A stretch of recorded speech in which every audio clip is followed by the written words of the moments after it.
যার কলার ধরে police half kilometre টেনে নিয়ে গেছে, শুধু ওনার অপমান নয়, গোটা কীর্তন জগতের অপমান। পুরো কীর্তন জগৎ ছোট হয়ে গেছে সবার চোখে। সব সময়ের জন্য মনে রাখবেন, বিবেকানন্দ বলেছিলেন গর্বের সঙ্গে বলবে আমি হিন্দু, লজ্জা পাবে না। ধর্মের জন্য সবকিছুকে ত্যাগ করো, কোনো কিছুর বিনিময়ে ধর্মকে ত্যাগ করবে না। যুক্তি দিয়ে ভগবান খুঁজছে, হ্যাঁ, পাষণ্ড পতিত মা দুর্গার ব্লাউজের মাপ চায়, ছোট লোক কোথাকার। এর থেকে ছোট ভাষা আমি বলতে পারবো না। মনে রাখবেন, যা শুনলে নিজের ভক্তি নষ্ট হয়ে যাবে সেগুলো কেন শোনো তোমরা? হ্যাঁ, মানুষ বিপদে পড়ে গেছে, আমাকে ফোন করে বলছে, একজন বলল তুলসী মঞ্চ ডান দিকে রাখো, একজন বলছে বাম দিকে রাখো। কোন দিকে রাখবো কৃষ্ণবাবু? আমি বলছি কোনো দিকে রাখতে হবে না, শিখে করে মাথায় টাঙিয়ে রাখো। কি বলবো আমি? কে উত্তর দেবো? ডান দিক, বাঁ দিক, সামনে পিছনে, এইসব কি? শোনো, ডান দিক, বাঁ দিক, সামনে পিছন বলে কোনো কথা নয়, তুলসী মঞ্চ রাখতে হবে, এটাই সিদ্ধান্ত। তোমার যেদিকে ইচ্ছে তুমি রাখবে, কোনো ফালতু কথায় কাম দেবে না। ঝাঁটা পাকলে কি হয়, মেয়েরা পায়ে কালো কার কেন বাঁধে, নারকলের কেন 10টা ফুটো, লোকে লাভ। তত্ত্ব তত্ত্ব, এ তত্ত্ব হলো? এ তত্ত্ব হলো? হ্যাঁ, এ তত্ত্ব নয়, তত্ত্ব। তত্ত্ব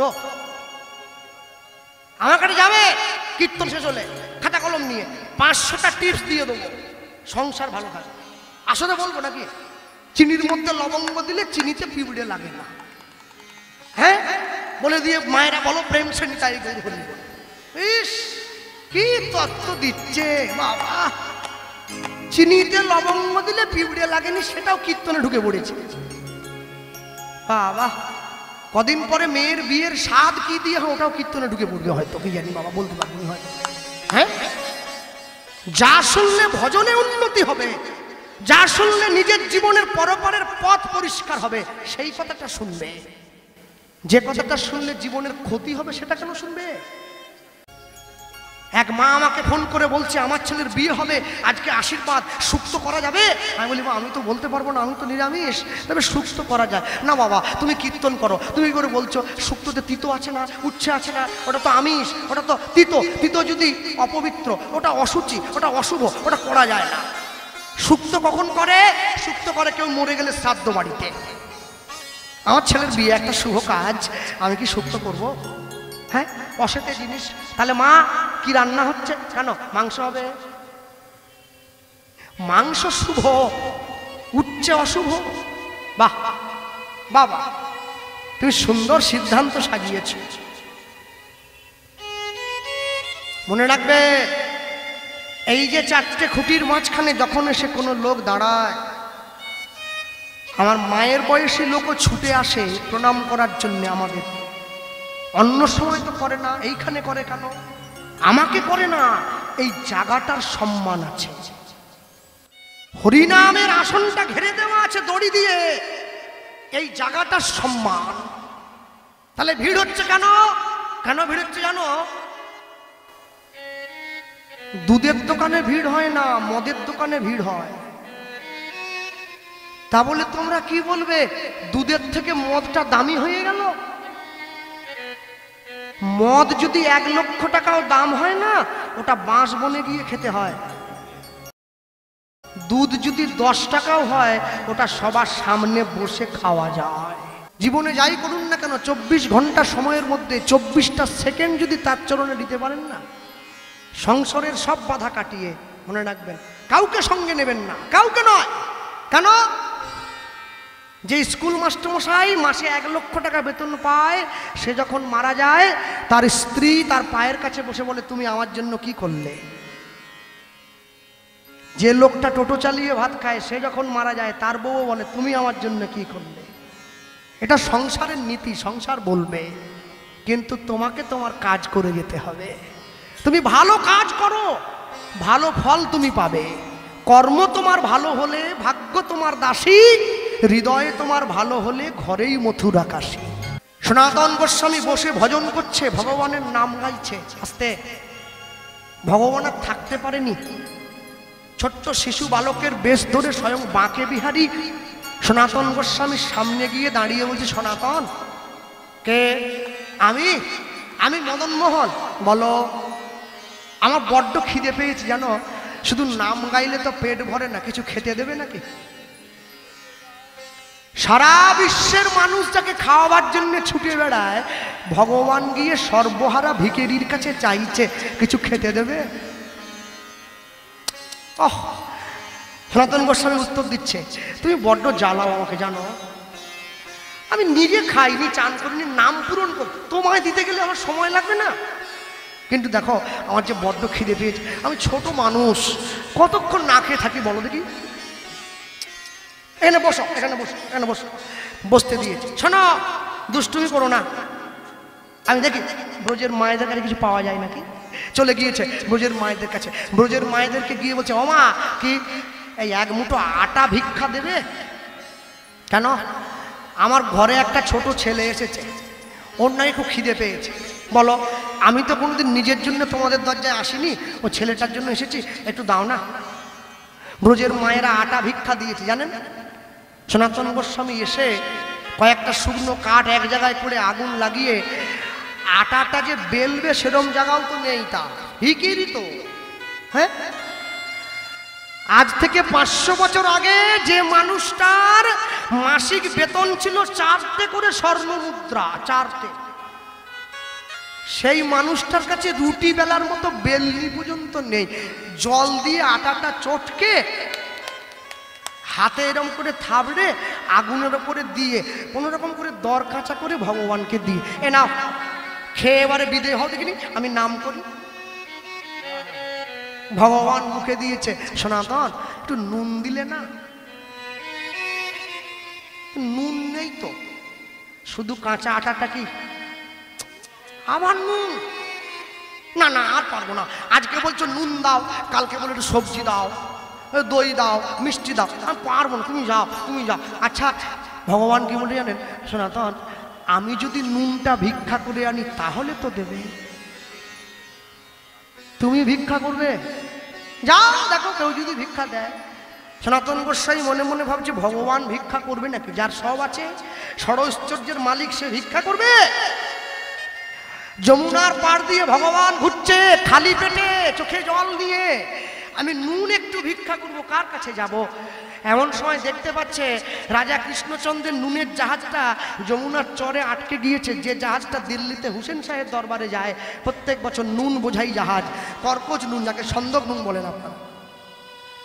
মদনমোহন ছুটে গিয়ে কৃষ্ণচন্দ্রের কাছে দাঁড়িয়ে বলছে, রাজামশাই আমি যদি আপনার জাহাজটা চর থেকে ঠেলে নদীতে করে দেই, আপনি আমাকে একটু নুন দেবেন? রাজা মশাই বলছে, তুই কি পাগল হলি? হ্যাঁ, এই এই খোকা, এইটুকু ছেলে তুই দেখেছিস কত বড় জাহাজ? নুন বোঝাই আছে রে পাগল ছেলে, তুই ঠেললে জাহাজ যাবে? যেই বলেছে ভগবান কি বলছে জানো? শোনো রাজা, তুমি তো আমায় চেনো না, আমি আরো ছোট বয়সে 7 দিন গিরি গোবর্ধন পর্বতটা ধরেছিলাম গো, বাঁ হাতের কোড়ে আঙুলে পড়ে, আমি পারবো, তুমি সুযোগ দাও। ঠিক আছে, আমি তোকে কথা দিলাম, তুই যদি আমার জাহাজটা চর থেকে জলে পড়ে দিতে পারিস না, সারা জীবনে তোর জান নুন লাগবে, আমি দিলাম তোকে, আমি দেবো। বেশ, আমায় দিতে হবে না। ওই যে ছোট্ট পাথরের ঢিপিটা দেখছো, একটা বাবাজি বসে আছে, তুমি গিয়ে জিজ্ঞাসা করো সনাতন গোস্বামী কার নাম, তাকে গিয়ে বলো আমি তোমার কাছে পাঠিয়েছি, নুনটা তাকে তুমি দেবে, আমায় দিতে হবে না।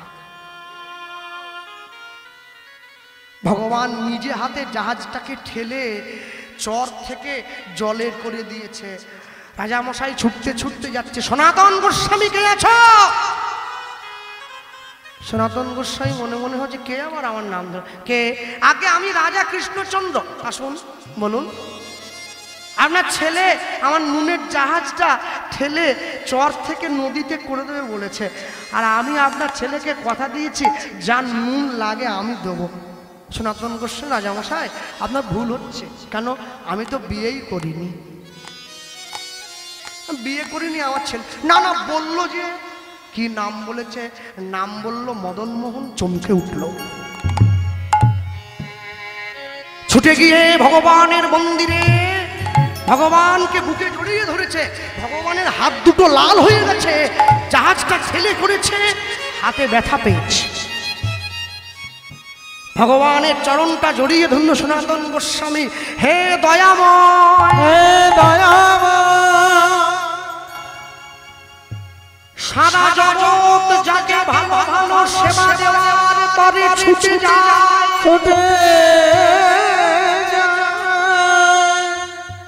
সে আমার মতো ভিখারির জন্য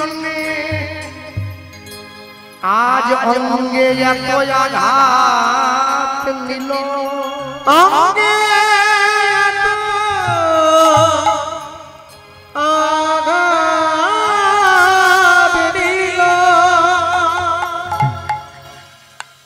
রাজা মশাই দাঁড়িয়ে আছে ভগবানের সম্মুখে। তুমি আমার এত কাছে ছিলে, এত সম্মুখে ছিলে, তবু তুমি আমাকে তোমার পরিচয়টা দিলে না। আজ থেকে আমি বিশ্বাস করলাম সত্যিই তুমি ভগবান। তুমি ছিলে বলে তোমার ভক্তরা তোমায় এত ভালোবাসে। সামান্য একটু নুনের জন্য তুমি এত কষ্ট সহ্য করেছ। এই হচ্ছে ভালোবাসা। সূর্যদাস পণ্ডিত উদ্ধারণ দত্তকে তাড়িয়ে দিয়েছে। উদ্ধারণ দত্ত নিতাই চাঁদের চরণটা জড়িয়ে কাঁদছে, প্রভু দাঁত থাকতে দাঁতের মূল্য কেউ বোঝে না। জানো, আমি যখন ছোট ছিলাম আমার মনটা আমার বাবা মাকে দিয়েছিলাম। যখন তারা আমায় দুঃখ দিয়েছে আমি তাদের জন্য একটু কেঁদেছি। আমি যখন বড় হয়েছি, স্কুল কলেজে গিয়েছি, ইউনিভার্সিটিতে গিয়েছি, আমার মনটা আমার বন্ধু বান্ধবীদের দিলাম। যখন তারা আমায় দুঃখ দিয়েছে আমি তাদের জন্য একটু কেঁদেছি। যেদিন আমার বিয়ে হয়ে যাবে, সংসারে আমার সুন্দরী স্ত্রী আসবে, এই মনের ভাগ আমি তাকেও দেব। সে যখন আমায় দুঃখ দেবে আমি তার জন্য কাঁদব। যেদিন আমার ছেলে মেয়ে হবে, যখন তারা আমায় দুঃখ দেবে আমি তাদের জন্য একটু কাঁদব। শেষ জীবনে আমার নাতি নাতনি যখন আমায় দুঃখ দেবে আমি তাদের জন্য একটু কাঁদব। আর বুড়ো বয়সে যখন কীর্তন শুনতে হরিনামের আসনে গিয়ে বসবো, তোমার জন্য যখন কাঁদতে যাব আমি দেখবো আমার চোখে আর জল নাই। আমি এই দুটো চোখের জল সবাইকে ভাগ করে দিয়েছি, শুধুমাত্র তোমাকে দেওয়ার বেলা আমার চোখের জল আর রইল না। আমি ছোটকালে একজন কীর্তনীয়ার গান শুনেছিলাম, তার নাম অবধূত বন্দ্যোপাধ্যায়। তিনি বেঁচে নেই, মারা গিয়েছে। আমরা যখন কীর্তন করতে করতে অনেক সময় আবেগের বশে কেঁদে ফেলি, আমাদের চোখ দিয়ে জল গড়িয়ে পড়ে। তিনি যখন কাঁদতেন হা গৌর বলে বলার সঙ্গে সঙ্গে তার চোখ থেকে জলটা পিচকিরির মতো ফিনকি দিয়ে গিয়ে শ্রোতাদের মাঝখানে পড়ত। তো আসর থেকে নামার পরে তাকে প্রণাম করে আমি জিজ্ঞাসা করেছিলাম, বাবা একটা কথা বলবো? বলে, বলো। তুমি এত ছোট মানুষ, তোমার কি কথা? আমি বলছিলাম, বাবা এইভাবে কাঁদেন কি করে? ভগবানের নাম নিয়ে কোনো ওষুধ আছে নাকি এইভাবে কাঁদা যায়? তিনি আমাকে খুব ছোট্ট ভাষায় উত্তর দিলেন, খুব আস্তে আস্তে কথা বলতেন। বলে, জানো বাবা, আমি তোমাকে আশীর্বাদ করছি একদিন তোমার অন্তরে এই প্রেমের জন্ম হোক। তিনি বলেছিলেন, হ্যাঁ শোনো মা, আগেকার কীর্তনীয়ারা আমাদের মতো ছিল না। লুঙ্গিপুরে মাছ ধরতে যেত না পুকুরে। আচরণশীল কীর্তনীয়া তো, যার জন্য তাদের মুখের হরিনাম শুনে মানুষের ভক্তি জন্মেছে, প্রেম এসেছে। আর এখন মানুষের মুখের ভক্তি চলে যায় কীর্তনীয়াদের কথা শুনে। শুধু ভক্তি নাই, শুধু যুক্তি আর যুক্তি। হ্যাঁ, তিনি আমায় বলেছিলেন, শোনো বাবা, কলের তলায় খালি কলসি রেখে যদি কলটা চাপ দাও কলসিটা ভর্তি হবে তো? আমি, হ্যাঁ বাবা হবে। আচ্ছা বুদ্ধি করে বলো তো, যদি কলসিটা ভর্তি হয়ে যায় তারপরেও যদি কলটা চাপ দাও, জলটা উপচে পড়বে বাবা বাইরে। বলে, আমার হৃদয় কলসিটা হয়তো গৌর প্রেমে পূর্ণ হয়ে গেছে, তারপরেও যখন আরো প্রেম দিতে যায় নয়নের ধারা রূপে বাইরে বেরিয়ে আসে। মনে রাখবেন তো, তার গাওয়া সেই বিখ্যাত গান আমি আপনাদের মাঝে একটু মনে করিয়ে দেব। কি তিনি বলতে গিয়ে বলেছিলেন, আমি যার লাগি, এই তারই গাওয়া গান, পাগল হলাম তারে পেলাম কই, तारे पेलाम कोई तारे पेलाम कोई आबी जार लगी आबी जार लगी पागल होना तारे पेलाम को तारे पेलाम को तारे पेलाम को तारे पेलाम को आमी तारे पेलाम ना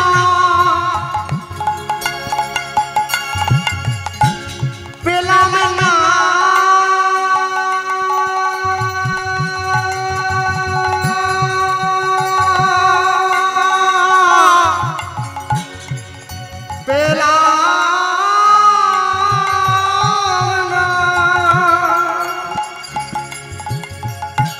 আমি তারে পেলাম না আমি তারে পেলাম না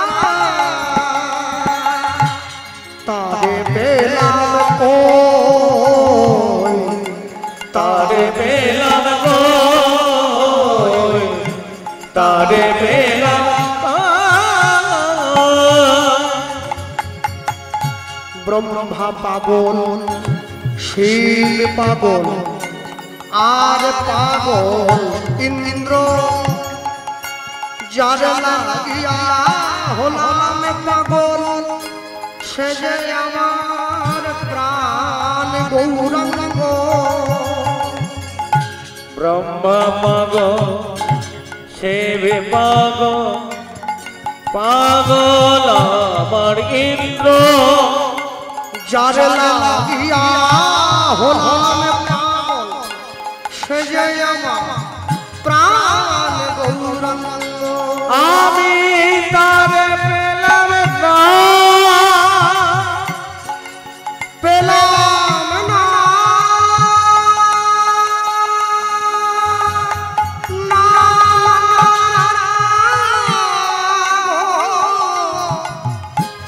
তারে পেলাম না তারে পেলাম না तारे पेलाम को तारे पेलाम को आमी जार लगी पागल होलो तारे पेलाम ना आमी तारे पेलाम ना आमी तारे पेलाम